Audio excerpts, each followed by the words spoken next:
Hello and welcome everyone to Soul and Science.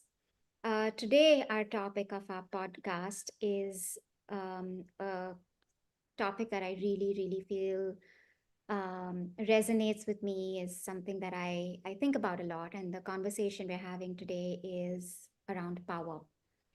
And the conversation is around power over versus power within, and the experience of power from different perspectives, both psychology and from a yogic perspective. And Ardaas ji and I was just beginning to talk about uh, epidemiology of Etymology. etymology Yeah. of words, and we went into the word power. He said loves to begin that way. So I'm going to ask Ardas ji to share what we uh, saw and read, and some of the thoughts that showed up around that, and how something like that can take us into a deep inquiry around this word. Well, hello everyone. Welcome to the podcast. And yes, we tend to start with a definition, and sometimes we just take the definition of a word by a dictionary. But when I look for definitions, I always try to look for the etymology as well, because language has been corrupted over the years, and we tend to utilize words in a way that is not necessarily how it was meant. And knowing where the word comes from can give us a lot of clues. So I looked for power, and here in the online etymology dictionary says that power is ability to act or do something, Mm, strength, vigor, and might. And there is another one: efficacy, control, mastery, lordship, dominion, ability or right to command or control. And if we look at the etymology of this meaning, this would come from Latin potere, which is where the Spanish comes from, poder. Literally in Spanish would mean to be able to do something, to puedes hacer esto? Can you do that? Are you able to do that thing? So ability, it comes back to ability. And if we look even farther back, we will go to the Proto-Indo-European, the same root that is common to the Indian languages and the European languages, so uniting both of us. mm, And that would be the root is poti, and that would literally mean powerful or Lord. mm, And I think that's very significant, uh, that the origin of the word means Lord because it's coming back to divinity. And I was just considering how in the old times you would expect that the one who is ruling is the one who has some special communion with God or some special message that we cannot access God directly, but our Lord, we could even use the same word like our Lord, like we use it for God, but we also use it for the nobility yeah. who is supposed to be able to give us these laws. We were talking about laws the other day, and how there's human laws and there is divine law and human truth and divine truth. We were talking about this on the podcast episode on truth. And so one would expect that the ones who are guiding a country now, very relevant topic when we are coming right out of the American elections, Mm, very sensitive topic as well. yes.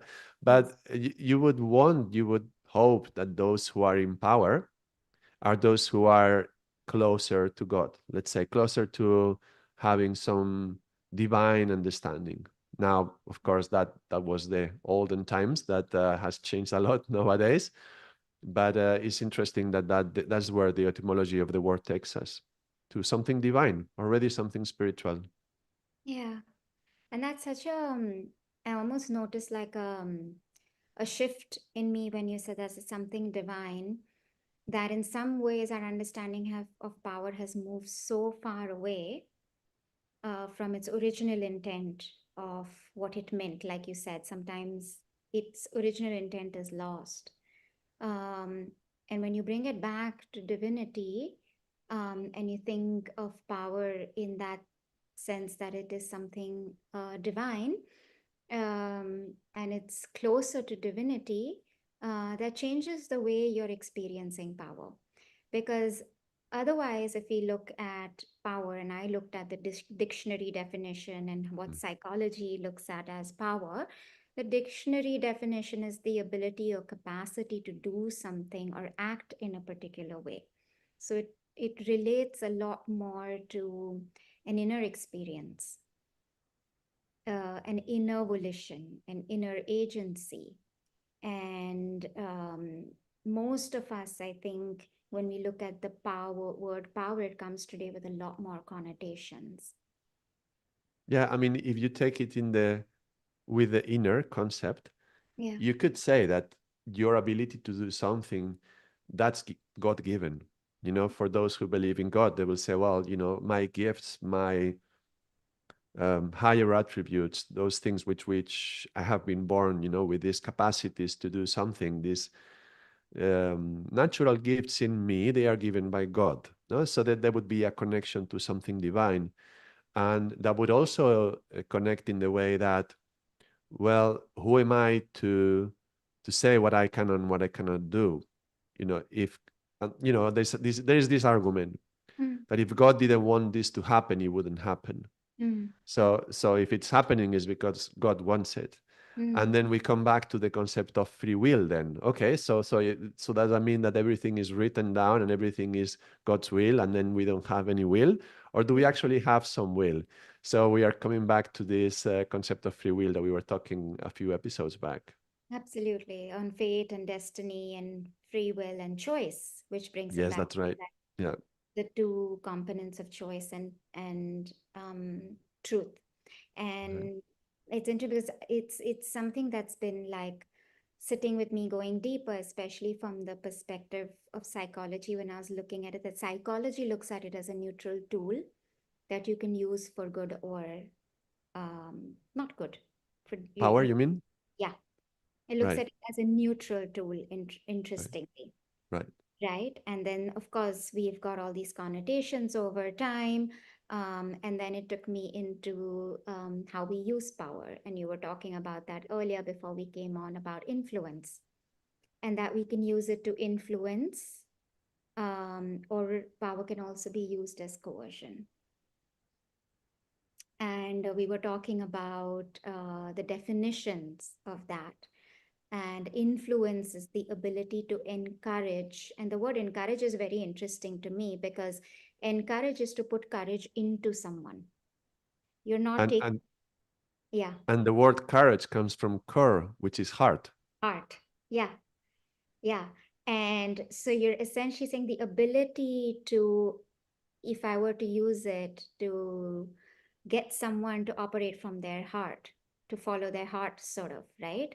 That if it's landing for me, if it feels like it's my truth, and then I am providing some space and ability to encourage for you to suggest that you do this, versus compulsion or coercion, which is when you force someone else to do something out of a space of command, right? And that's so interesting for us in our work of trauma, especially because the lens that we look at post a trauma event is not, I wouldn't say it's across the board, but predominantly a sense of powerlessness and helplessness that sets in, right?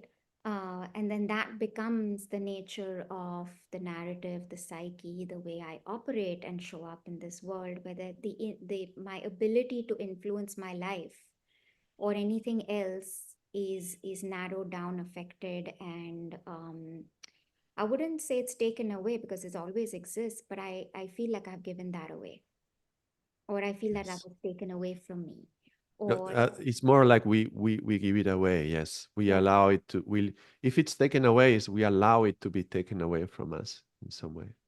And maybe in that, and that's, I think, an interesting thing, because in a lot, and when you look at different kinds of traumas, for example, if it's a young child with abuse, how do you say that I willingly gave it away? Did I have a choice in that? It was about my safety, right? And it comes back to trauma being a wound, but also if I'm at threat, in that moment, what can I do, right? And that whole conversation around bringing a person back to their identity of not powerlessness, right, but healing that identity, of what happened to me, the victim.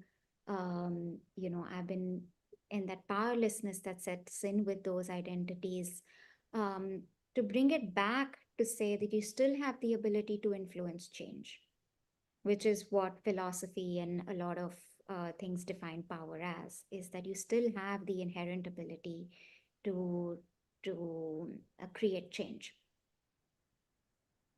So I'm just Yes, wondering. I'm thinking that uh, we,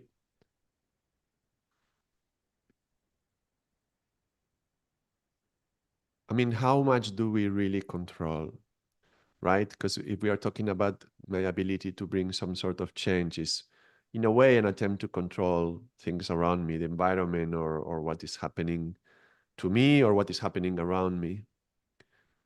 And I can see how there's always these two sides to the coin. So if we are talking about powerlessness, on one side, yes, you may have been giving it away, or maybe it was taken away from you. But at the same time, this feeling of powerlessness, there is also a gift in it. There's always a karmic and a dharmic side to everything. There's always a light and a dark. Mm, And I believe that a lot of the when I see at people who are exerting very little influence in their environments, is generally people who are very humble. mm, Very often I can see this, that it comes from a place of humility and feeling small and feeling that they don't want to create any effect around them. They don't want to create ripples, and they want to live peacefully and just let me be, in a way. And that can be, again, there's the light and there's a dark to that. There's one dark, which is that they make themselves so small that they don't value themselves, they don't value their feelings, their opinions, their decisions, and so other people also don't value them, and then they end up powerless and exerting um, no capacity to change their life, because everything is happening to them, because they mm, are not doing anything, so that everything is happening to them. And that's vicious. That's mm, a vicious attitude that is going to just, like a circle, that is going to create more of that. But within that, there is a seed of humility, of being simple, of being small, and appreciating, there's some greatness in the world, and not needing to do and changing the world, which is um, stems from a humility. mm, Now, that's a virtue. So when you bring this humility and the virus of humiliation into the realm of power, then okay, I'm powerless. But even the very powerless, even the very word, the same word, powerless, can be lived as a virtue or a virus. mm, Because I can see how a devout religious person will take this aspect of, it's all your will, God, whatever is your will, mm, and I am just an instrument for you, and you, if you want to act through me, you'll act through me, but it's not me. And mm, that's a certain powerlessness. Like, they are not doing anything, they're just letting whatever has to manifest, or feeling that you cannot change the world, so why even try it, and what's the point of it all, and then where am I going to do, is this my life, is life this, just being in a hole and not being able to change anything? That's a different kind of powerlessness. And mm. yet, that's the thing. So the line where we cross from the dark to the light, or to the light to the dark, is very, very thin. But we should delineate more clearly this line. Can you explain that a little more? And you're saying the line of Yes. whether it's the light side or the dark side. All right. I don't know, for some reason it's coming to me, this book. What's the name? Crime and Punishment by Mm. Dostoevsky, Dostoevsky, yeah. right? And the whole the whole idea of the book is this guy who is asking himself, can I be a wolf? Mm. You know, there's wolves and there's sheep. Can I be a wolf? Am I capable of being a wolf? Which is a way of asking himself, do I have power? Can I um, gather my own power? Can I take my own power? I mean, there is a number of consequences that are quite terrible as a result of him taking the power, and he takes it for, dubious reasons. But the question is that, do we take the power or do we not take the power? And let's put it like this: there is some powerful agencies in this world. There's Mm. some powerful forces who are directing us and controlling us and leading society in a particular direction. And we can feel those forces, but they are very in the shadow. No, so we say, the most powerful man on earth is the one who we don't know about him, right? It's not the ones who appear in the list of the top 5 richest men or the top 5 companies or whatever. It's not about that. It's about, if you really have power, nobody knows about you. You are, the hidden hand, and you only see the puppets. So there is some power in the world. And of course, there is light power and there is dark power. There is also light forces who are also hidden. And from the outside, you will not even notice. And you will go maybe to a gurudwara or a church or a chapel or whatever. You go there and there's some people praying and you will not notice, but there's this one old man in the back or this old woman, very quiet, very soft, just chanting her prayers, and she is actually a saint that is right there illuminating and bringing light to the whole church. So she's not doing much apparently, but she's exerting incredible influence. She's bringing all this light into that realm, and everybody goes to that church and they feel, what a wonderful church. It's magnificent. I feel so well after coming here. They didn't notice it's the little old lady in the back, right? That is not even speaking. So um, who has power? We don't always see it from the outside. Mm. And these hidden forces that are directing uh, this society make it so as well, so that we believe we cannot change the world. Mm. So the first thing that is designed, those forces who want to control what is happening, is make it so they feel powerless, make it so that people don't have any power. And one very powerful way, if you allow me the word, to do this is to make people believe that power is evil. Mm. So if you go to this sentence, power corrupts, and Yeah. absolute power corrupts absolutely. Many people who hold goodness in their hearts and they want the best for everyone, they will say, then if power corrupts, I don't want to know anything about power, so I don't want any power. If power means influence on the others, and that's going to have consequences, and maybe I will accumulate karma, and then maybe that will have, I don't want anything about influence. So a lot of people with a good heart, they will pull back and they will say, I will not take power just in case I get corrupted. Mm. So what happens through that is that, listen, this is very important. Mm. If those who are more aware, those who are more awake, those who value morality and consciousness, and they have a spiritual alignment and an ideal of how to be a good human being, being in service of the others. If these people don't take the power, who are they leaving the power to? Those who are not afraid to be corrupt, those who don't care about the heart, those who don't care about the some spiritual alignment. So if we are in trouble, if we find ourselves in a situation in the society where we think that things are going terribly wrong, well, the first thing how it goes wrong is by us. If And when I say us, anyone who is having any kind of a spiritual alignment, and they want the best for everyone, by choosing not to have any influence on others and not to take power. The moment that we are afraid of being corrupt and therefore we don't take any power, then we let power be corrupted much more easily. Does it make sense? Yeah. Yeah. I think what's interesting, there's a few things that you said that I quickly noted down to kind of pay attention to, which was this connotation of power being corrupt and evil. And so then you don't want to touch it because I don't want to be the one that I don't want to get corrupt and evil. There is a dark side to it, so I don't want the dark side, so I'm not going to take it. Yeah. Yeah. And yet it's an illusion, right? Because we all are inherently have power. Power to influence, power to act, power to choice. Um, the only difference is whether you're doing it from a state of unconsciousness or from a state of consciousness. Am I aware of the intent? And whether I am operating from a space of, and therefore I take responsibility and accountability for the power that I hold, right? Because somehow Right.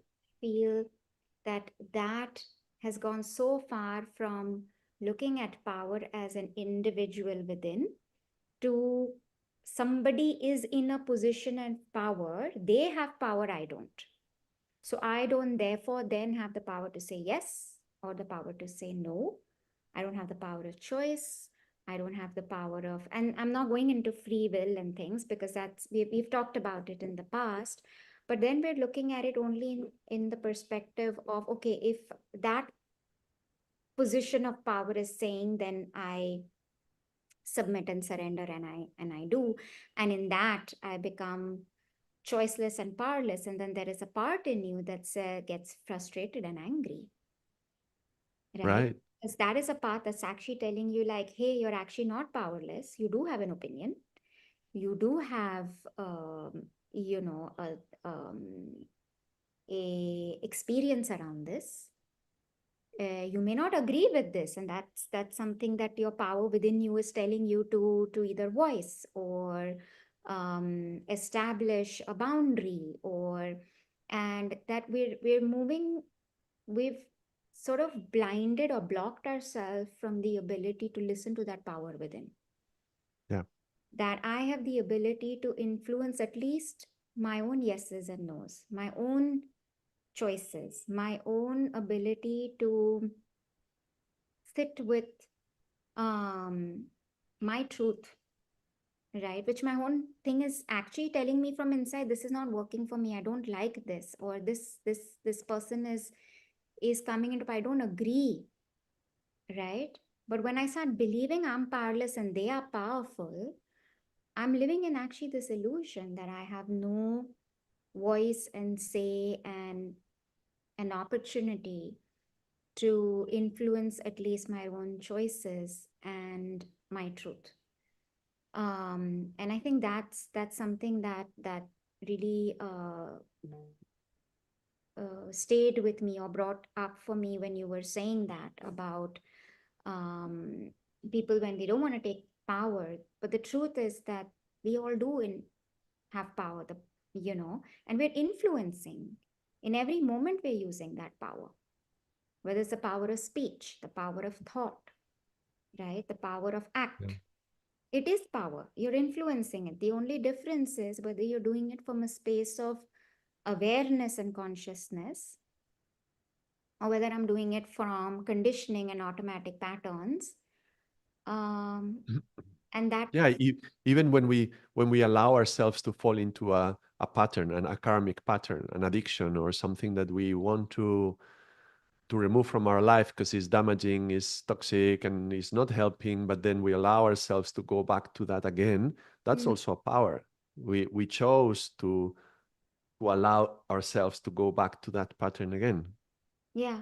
And I think that's such a core part of why I like wanted to have this conversation around power, especially when it comes from the space of psychology and trauma, is that when we experience trauma, somewhere the narrative, there is a shutdown of our consciousness because we're living possibly in the past, right?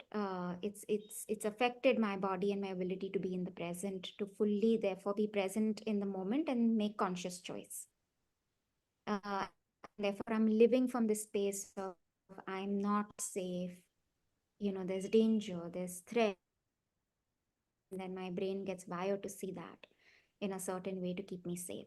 And I was reading about where power came from and why is power inherent, and it was to meet our basic necessary for us to have to meet those basic survival needs. So that's from a trauma perspective. If my basic need for safety is violated, then I'm constantly living in that state. And so then somebody who's powerful has taken that, there's a belief that that was taken away from me, right? However, that's not, that can, nobody can ever take that away, right? You're still acting, we're still choosing, we're still doing. The only difference is today it's operating from a belief that I am powerless, but that's actually, not the truth. That is power. You just choose. It's just from a different. It's just operating from a belief system that says I'm powerless. And like you It said, depends. and It when depends on how you live it, because you can, again, you can come back to the religious person who says, "I'm powerless. God has all the power, and I will just follow God's command." Who can? mm, So, but if you take it that way, if you can take it to that extreme, and it doesn't have to be karmic. But then if you do it in that way, you are in service. So whatever hukam comes, whatever command from God comes, then okay, I'm going to do that and I'm going to follow that command. And that implies that that person should be able to know what God wants, mm, right? So, and how do we know that, right? But if you take it in that direction, okay, I'm powerless, but what is the will? The will of God. Okay, I'm gonna go for the will of God. There is a lot of power in that, but they are not taking it. They are just channeling in a way that's not necessarily unhealthy. It's mm, just depending on how aligned they are and how much they are capable of listening to that command. But I want to come back to that one point. The very title of this podcast, mm. "Power Within versus Power Over," I think it was, Yes, right? yes. I want to point out one thing, that when we read something like this, many people will think, well, power within is good, Mm, to be powerful. Yeah, myself in my own life and change my own life. But power over, I don't want to touch that, mm, right? And I would like to demystify this. It's you cannot take power within yourself and not take the other. mm, And you cannot take the other without one. You cannot have an influence over the others if you don't have an influence over yourself. And you cannot choose to influence your life and not having an influence over others, because we're always examples for others. The moment that we change something in our life, that's going to have an influence in everyone around us. So to try to see that one is good, one is bad, that's going to create a lot of challenges later on, and it's not going to be a real power what you are grabbing, because I want power but then I don't want to influence others. Well, why not? What's the problem with influence, right? There is this resistance to that, to having an influence over everyone around us. yeah. So sorry, did you finish Yeah, or yeah, yeah, you? yeah, go on. Yeah, So I think I'm gonna come this particular piece from the place of more trauma and that yeah. aspect, which is um, influence versus control and compulsion and force. And Control, compulsion, and force, force. Okay, forcing, sure. right? And the fine thing between the recognition that there's one thing to influence when I have the power and I know that I can influence, and that is one thing, right? And again, the consciousness with which I am influencing, which again comes with the word courage. You're influencing a heart centered, which isn't, which, like I said, is psychologist more neutral, versus when it becomes control, force, and compulsion, which can become more exploitative, right? And that, what we know, what I may be saying this more generally, so apologies if I am, is that there is a understanding that when I am not have control over myself, or power over my thoughts or my Mm, emotions or the right, ability to, then I want to control everything else around me. right. right? Like you did this and therefore I'm angry. Yeah. And that is, I think, that fine thing that I thought that we could kind of maybe talk a little bit more of, because that I think is such a interesting dynamic of the human experience that we see, right? Mm-hmm. The less power I feel within in my ability to do that, the more I try to coerce and control and my environment. And that can be exploitative, abusive, and dangerous.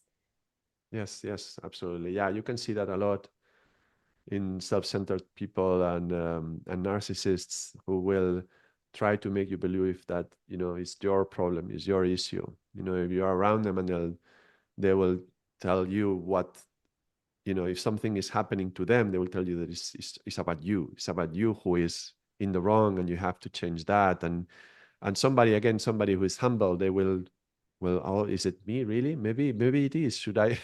Right? And in the moment that we question whether we are noble or not, then we are giving power to that person who is trying to exert the control over us.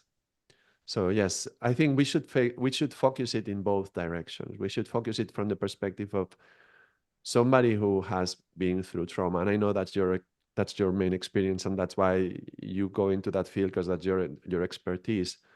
And yes, and in some way, we have all experienced some form of trauma. We can say that, but Yeah. at the same time, I don't want to feed on the victim personality, right? Mm, So I don't want to give too much attention to that part of me who will feel powerless. So yes, absolutely. We should recognize that whatever happened when we were little, or when we were in that position, in that situation, and we had no control, and then we felt powerless, and that's not necessarily where we are now. And now we are adult beings, and we are conscious, and we can talk about it. We can see it from a different perspective and realize that we have power for the very beginning, at least, to change how we feel. Our mm, emotions are in our power. Our, right. our attitude is in our power. What happens with our mind is in our power. To think that we can control the whole world around us, that's just an illusion. It's false. It's not true. But can I control that thought? Yes, that we can control. So everything that is within our membrane, the happening in the body, and the emotions and the mind, all these, we have power over this. And if we are in a situation in which we feel that we've gone through some trauma, we're going to need to pass through a period of healing, and we're going to have to maybe go to therapy, and we're going to have to do a lot of things to change the narrative. Everything we have already been talking in this podcast, no, for the other episodes. And then we will have to come to a point where we feel reasonably well, Mm, reasonably healed within, that we already come into a position where, okay, now I feel relatively well. And I say it in this way so that we don't, so we, some people will think, well, until I'm fully healed, I'm not going to try to create anything in the world, in my life. Some mm, people try to deal with everything from the past before moving on to the future. And I would say no. Deal with the minimum that you can on the past, so that you can face the future. And then, going towards the future, if something from the past comes, then we deal with that, but always facing forward. And now the facing forward would be, okay, now that you've dealt enough, a little bit at least, with what's happening within, then let's deal with the without. No, and coming back to the title of the podcast, no, then you're gonna have this power over, mm, and that's um, a natural consequence. mm, Just the very fact that you were in a position of feeling a victim, and somebody felt they were abused, or whatever happened in their history, and they were from a position of powerlessness, and they managed to change their life around in how they feel about themselves, how mm, they think about themselves, and feeling good about their body, their emotions, their mind, their life. Just doing this change, which it took a lot of power within, mm, that's already an incredible example for other people. And people who look at this person, they're gonna find them as reference. They're going to see, she could do it. Maybe I can do it too. So you're going to have an influence. No, that person who goes through that change is going to have an influence. So it's good to remove this feeling that, well, I don't want to influence others. Why not? Yes, we want to be conscious. Yes, we want to be responsible. Yes, we're going to take accountability for what happens. But why should I not want to be an influence on others? If it happens, it happens. If it doesn't happen, it doesn't happen. Like I'm thinking about, you're a psychologist. You Yeah. have clients. When a client comes to your consultation, they are hoping to be influenced in the right direction, and they are paying you money for that. Right? They hope that, please help me. When they come to us for help, it's because they feel they cannot do it by themselves. In a way, they feel not enough power within, so Yeah. they hope that a little bit of your power, influence is a flow, right, will flow into themselves, so that they can utilize a little bit of your powers to help them change themselves, to find their own powers, so that the change is sustainable without the need to go to a psychologist all the time, right? So maybe they will come to a few sessions, and the aim of the psychology or the therapy should always be healing. So not how long can I keep this client with me so that I can make more money, but Yeah. can I make them be self-sufficient in 6 sessions or 10 sessions or 1 session, who knows? So they are borrowing your power until they have enough power. Now go and have an influence on others. So Yeah. that's why, I love teaching teachers. I'm not teacher trainer, because that's when you stop seeing a student and you start seeing a teacher. And I think there is a radical difference from teaching classes to students to teaching to teachers. Mm. That's the thing of seeing, how can I help you to empower yourself so that you can be an influence on others. Right. Yeah. And that's such an interesting, because while you were talking and saying that, my understanding of power kind of shifted. That's really interesting. As you were talking about influence, that yes, what happens when a client comes in, they're taking your power and your energy, right? And come to you saying, I can't figure this out, or, and I was thinking, this word power, we're using, what is this? What is it? And the word that suddenly arrived, and especially when you talked about the victim narrative, is awareness. The energy, wherever you put the energy, wherever you put the awareness, that's what you're giving it power to. Right? If I'm giving that awareness to my victim, that's what gets the power. Yeah, Yeah. And that then becomes stronger, right. right? So I have a certain amount of energy, and I can choose where I put it. I can put it into being victim, or I can choose into healing. And when I healed enough, can I go and help others? Yeah. No? And strength you're getting is from where you put that amount of awareness and energy into which part of your being, of your narrative, of your, whether it is with, and takes it back to intention, right? If my intention is eventually to have that ability to influence my mind, and to recognize that I have the ability to heal, right? And then to act in accordance with that which is power, right? And Right. then to influence, that somehow changes just the relationship with power itself, Yes. right? I'm going to share something.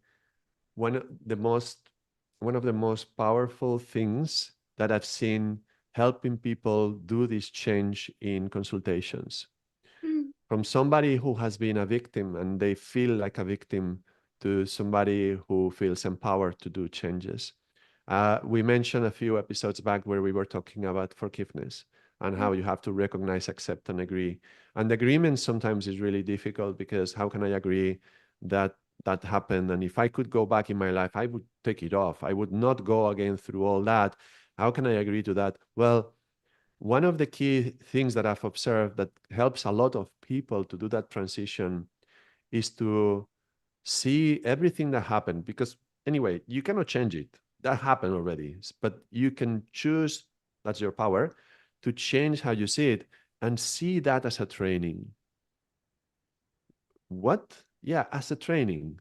What you went through is a training to prepare you to be able to help others who are going through the same situation. And when you do that, you change from passion in the traditional classical meaning of the word, pain, Pain. to compassion. Mm. So, oh, everything that's happened to my life, oh my God, how difficult. Oh, look at where I am. Look at what my mother or my father did for me, and blah, blah, blah, blah, blah. And you take all that and say, well, you know what? You have been in training, and now you've done some work. And now maybe you are doing yoga, or maybe you are doing whatever. You are learning things, you are becoming more aware, more conscious. And you know what? There's so many people who suffer the same as you. They went through the same. Who could help them but somebody who knows what this is? Now you've been through that, you are coming out of that, and who is better prepared to help people like that? And just to stop thinking about their problem and start thinking, well, how can I serve others? How can I help others? Is like the transition from student to teacher or from client to therapist. And so many people who go through these traumas then transition and eventually become sometimes excellent therapists because they know everything that's happening within the others. So that it's a combination of this compassion. So stop feeling about my issues, but Mm. having a wider compassion. You know what? You're not the only one who's suffering. Look at all these other people. Oh, okay, I'm not alone, right? Oh, okay, so and how can I help? How can I serve? No, the heart opens. How can I serve the others? And then you stop thinking about your own problems. And if Mm. whenever you look at them, you see them in a different light, and you understand, okay, maybe I did go through a training. Okay, I graduated from the Academy of Pain and Suffering, right? Now maybe I'm a PhD in that. Can I now utilize my skills, please? And that means having an influence. Yeah. Mm. And I think that comes back so interestingly, when you were talking, I was thinking about when you talked about that and you moved physically from left to right, which is really about a perspective shift and a whole shift Right. from me and my suffering to a larger, I don't want to use the word cause, but a greater, something greater than the I. Yeah. And how that I or that suffering can feed the understanding and the intelligence of what you then serve to the greater good. Yes. And that's again using the power to influence what you have experienced uh, for something bigger. And I don't, again, don't want to use the word bigger, but for something beyond the I, beyond, because otherwise then we're stuck in the loop of that story Right. versus making, and I think it takes me back to the book by Viktor Frankl on Man's Search for Meaning, Hmm. right? Which is what he was talking about, that we're all trying to find meaning and purpose in all of what is occurring in his own journey. I'm sure you've read that book, Ardaas. No. Okay, so he's it's a book about this gentleman who was a prisoner in the Nazi concentration camp, and he was a psychiatrist. And when he came out of this very harrowing experience, he wrote a book, and he became a therapist psychologist, and he started his own form of therapy called logotherapy. He said the ultimate test for us all is to find meaning in our lives, right? And it's within the power of everyone to find that meaning and that purpose, regardless of your health or your circumstances, no matter how miserable or dire.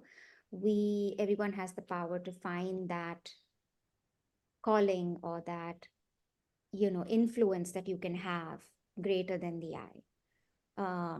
And that was his journey from why did I survive the Holocaust? Why did I survive those concentration camps? Why am I here? And so many times you hear those conversations. Why am I here? And you're trying to make sense and meaning of it. And that's the nature of the mind, right? Um, and that really brought me to that when you were making that shift of yes, this is this, but when you make that shift, what else is possible, right? You're including something called possibility. Yes. There is this lovely exercise that we do in yoga sometimes, and it's an exercise for finding meaning in life. Mm, And you can say finding meaning or finding a purpose or finding your calling or your destiny. You can call it in a different ways. It's not exactly the same, but it's kind of. And it's a question.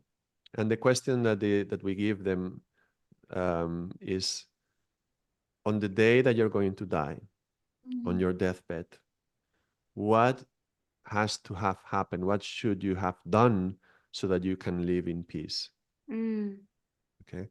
And that's a question to reflect upon, and we give them like 5 minutes. We generally do a meditation before, and then we put them in groups and to talk about it. This is a topic connected to death, but it's very, finding meaning in life. You will see it also connected to death. yeah. And then when they give the feedback, then we listened to what the people say. And it's very interesting because we can almost tell which are going to be real, fulfilling aims and calling and purpose, and which are going to be intellectually advanced and design and mentally beautiful, that they will say to somebody, this is my purpose, and it sounds very good, but it's not going to be fulfilling. And the difference between one and the other is those who are giving something back, right? Those who are giving something to others, those who are serving others and influencing others, that is going to make your life fulfilling. If you get at the end of your life and everything you did, even if it was like you set up some aims, this is the purpose of my life, and it meant a number of things that you accumulated in your life and things that are for you, things that I'm absorbing, taking. This is okay. When you are a child, yes, you have to take, you have to, when you're a baby, they feed you. Yes, somebody has to give you things. When you're a little, you go to school and they give you education. Then, so there's the whole first period of life is about taking. Mm, But if you don't do this change at some point and start thinking about giving, mm, then you are not going to be fulfilled at the end of life. That's mm, why, for me, I made so much emphasis today in today's conversation about not thinking so much about my own inner power, about what can I change within me, because that's also looking at my navel. But yes, that's important. Yes, that's necessary. Absolutely. We have to go through that. But at some point, we're going to have to change and look out. And we're going to have to do this shift. And how can this serve others? Can I be an influence into that and allow myself to be an influence into others in that way? And if that component is integrated, if you into your drawing your mental image of where you are going in your life, if that image includes you giving something to others, that's much more likely to be fulfilling at the end. yeah, the power to be in to offer, right? Then, Yes. um, like you said, to only be taking, because then that's still I-centric, and then that gets stuck in that loop of And you said it right. It's about offering. Okay. It's not taking, but it's also not about, like you were saying before, coercing, controlling, and there was another forcing, right? Is, yeah, you offer something, you put it there, and then you say whoever wants to take it, they can take it, and they don't want to take it, they don't have to take it. But yeah, that offering. yeah, and that's the quality I think that it has great power to be for it to be an offering without it being controlling, compulsive, and forcing. Like you have to take what I want you to take because Yes. Yes. because in that there is no attachment or agenda or um, a charge. Yeah, it's an offering. It's an Yeah. invitation. It's and it's your choice in that to then come in and make that choice, and then you're not taking away the power from somebody else to make that choice. Correct. And that's the key. Yeah. In your allowing yourself to utilize your power outside to help others, to serve others, and that has an influence, in that you are not taking away their own power. It's actually empowering them as well. No, it's like a flow. It's like um, influence is this flow, fluence, right? It's fluidity. So you are charging yourself like a cup. Mm. And when the cup is full, so I empower myself to change my habits, to change my mind, to change my emotions, to change how I relate to myself. And when the cup is full, I don't have to give to anyone. It's just overflowing and it's right there, and anybody can drink from it. So anybody can benefit from that. But you don't force it upon anyone, and you don't take anyone's source as well, anyone's energy as well in doing that. Yeah, So, yeah. And in recognizing that you're inherently respecting, and power comes with that respect and responsibility and equality of looking at the other as an equal power. And then that yes. dynamic is no longer power over anymore. It is like I don't know if I'm making sense, but like, yeah, that dynamic shifts. Then I am Yes, looking but at but you.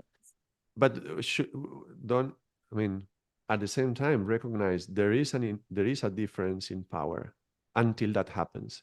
Okay, when a client comes to you for consultation, there is a difference in power. You have power because the words that you say are going to have an incredible impact on the other person. It's like when somebody goes to a doctor and they see the white clothes and they are going to be impacted. Or Mm, a policeman, we go to a policeman in the street, they have an inherent power. There is a difference in power. They can put you in prison, right? You cannot put them in prison. So there is a difference in power. We shouldn't just naively think that we are all equal. That's perfectly, and we are all the same. We're all equal. Well, yes, there is equality in certain areas, and there's equality of rights, and there's equality of everybody has their own right to think in whatever they want. There's a number of equalities that are things, but in terms of power, there is going to be an imbalance until it doesn't, right? mm. So the client comes to you, and when they come, they have an imbalance, and whatever you say is going to have an incredible impact. And someday they're going to realize, you know what? That pain I went through, that was a training. Now I can go and serve others. Now they become the psychologist or the Yeah. therapist or whatever, or the yogi or whatever they become. Now they took their own power, and now we have a different level, different relationship. And now we can talk to each other like sisters, like brothers, right? Not like client and teacher or consultant. But we shouldn't be afraid to see that there are imbalances of power as well. And it's okay. And I think it's really important to recognize that, because in that naivete, we may end up either exploiting, abusing, and becoming powerless if we're not holding that polarity and paradox, in Yes, in our vision. correct. Correct. But something that really brought me back to one of our previous podcasts about the power of influence of words, how we use them, um, and and really, really becoming aware of that in every moment, right? The consciousness of that there's always power present, even from that place of the belief and perception that I'm powerless, Mm-mm. Yeah. right? And that when we can become conscious and aware of that, then that's the paradigm shift. Yes. Because then otherwise I'm not taking responsibility for those actions and choices and accountability. And that feeds into this loop of powerlessness and karmic versus dharmic and fate and destiny, right? Uh, that life is just happening to me versus, right, which you had also you mentioned maybe a couple of minutes ago, or as well, to becoming consciously aware of the power that I influence in the way I see myself, in the words that I use with myself, and therefore the words that I use to influence in this situation to another, and being consciously aware of that we hold inherently as human beings, um, and with the awareness of the paradox that exists and the imbalances that exist. Because all of I think this one is tying in all of the previous things to some. Absolutely. Yeah. Yeah. Yeah, And like and and the previous podcasts too. Sorry? And the previous podcast, because we are connecting to the karma. There was Yeah. karma of actions and words and thoughts, and the relationship to our words, and our words have power. So choosing to carefully be conscious of the words that we pronounce, because they have power, and they have power over our mind as well, and our emotions, how we describe it. Yeah, yeah, yeah, it's all connecting. Yeah. Like it almost seems like all of them are coming together, and therefore the truth is that there is power inherent within all of us. And if you're Yes. conscious of that, we can have the ability to direct that power, right? Which is similar to, I think, in Kundalini, you either allow that energy to be all over, or you then harness it and take it up to consciously, right? It's a harnessing it consciousness, the power, and how you want to utilize it and direct it towards something greater and bigger. And I see you smiling this, so Yes, it's quite significant, no, that we in Kundalini yoga, we say Kundalini is like a latent energy. It's asleep in the base of the spine, and it wants to wake up. It's just waiting for us to be ready. And the word is called Kundalini Shakti, and Shakti means power, literally. So as the Kundalini wakes up, you experience your own power, and you gather your own power, and you allow the power to rise. And what we say is that when this energy wakes up, and remember, this is about power, but it's also about consciousness, because it's linked between Mm, consciousness and power. Kundalini is consciousness. So when this Kundalini energy wakes up and reaches the crown, that's when we say that you touch enlightenment. mm, So how interesting. And then it has to solidify and come down to the heart, and that's when you come to liberation. The two different states, very similar, but actually quite different. Well, how interesting that the way, in this perspective, that yoga defines the final objective. I'm not talking the objective of one life, which is our purpose, and that's pretty nice, but that's one life. We're talking over all the lifetimes. The final objective of you is to realize yourself and to liberate, to be liberated. Well, that liberation comes from the awakening of your own inner power. mm, So without that, you cannot get there. And maybe you practice a different style of yoga or a different spiritual path, and maybe they will not talk about the kundalini per se in these words, but that's from the yogic perspective what happens in them. So even a saint who gets enlightened, the saint will not speak about what's happening within, but from mm. the yogic perspective, they got enlightened because the energy got to the crown. So we talk about how this power awakens. So could it be that power has a major influence on whether we can go to this light, enlightenment, and whether we can liberate ourselves? That's a very interesting Mm. question that you have asked. And while you were saying that, um, it's put me actually into a place of silence.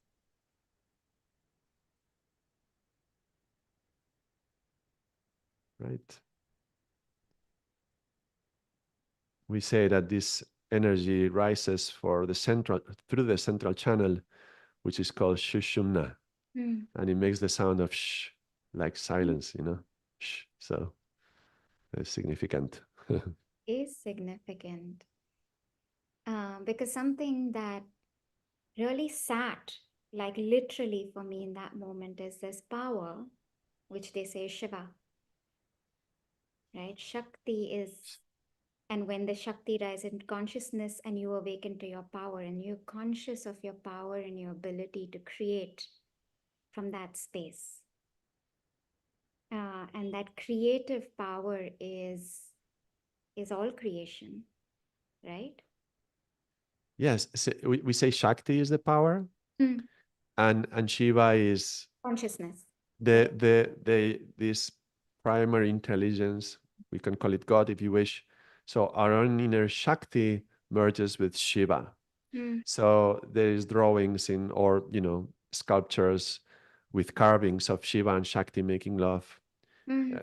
And the meaning behind that is that we need to wake up our own Shakti, our own power, and to join with God's will, yeah, God's power. And that union is what is going to bring us to the liberation. But it's very significant that Shakti means power, and it meets Shiva, the Lord. Mm. And we were just started this talk today defining power coming from the etymology was coming from the PIE root, the Proto-Indo-European of the word for Lord. Yeah. So is power important? Power is supremely important. Yeah. So knowing how important are our words and the power we give to the words, we should be careful to now next time we say, well, power corrupts. Yes, but don't take it as a negative to try to then avoid power. All Mm. right, power corrupts. Well, that's one thing you can do.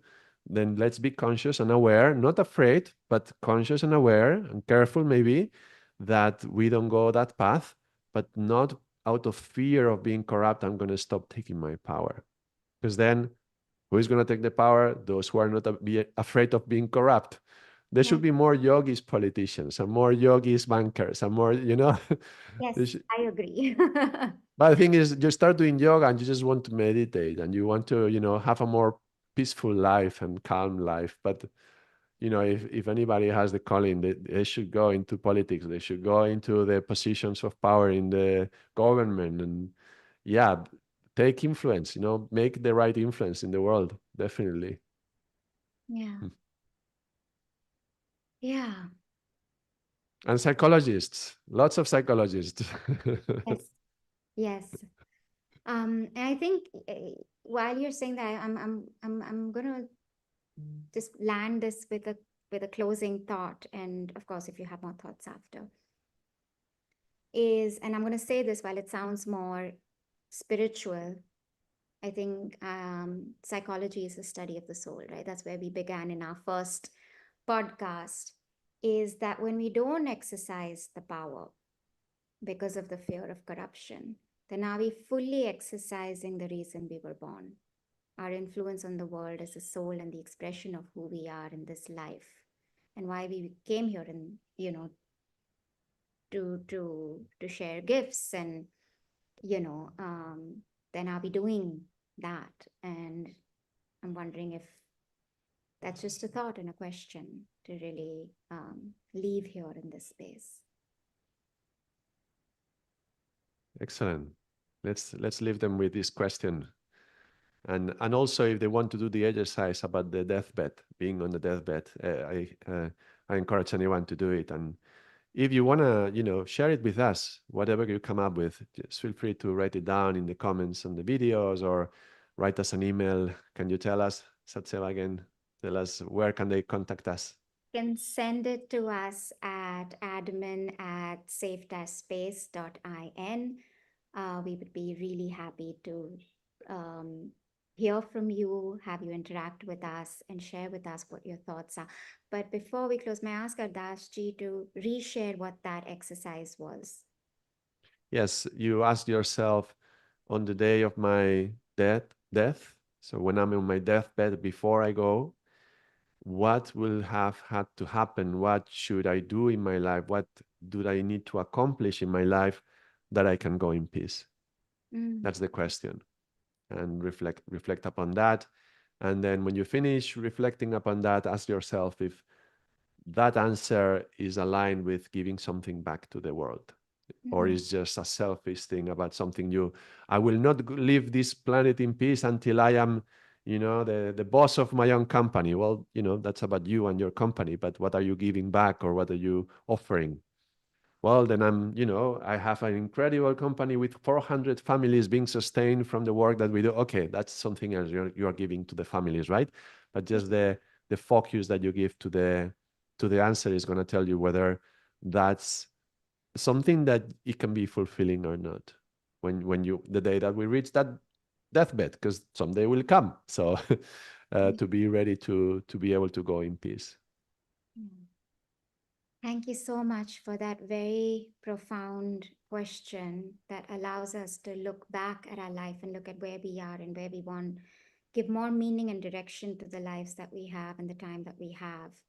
Um, Thank and you, Satseva, for your contribution to the conversation as well. yeah, And so we look forward to all of you. We hope you can join us more and interact with us more. We are here every Friday, 5:30 p.m. India time and 1 p.m. Portugal time. Thank you so much for 12 p.m. now because we are in the winter schedule now. 12 p.m. Portugal time. Thank you so much. And then thank you.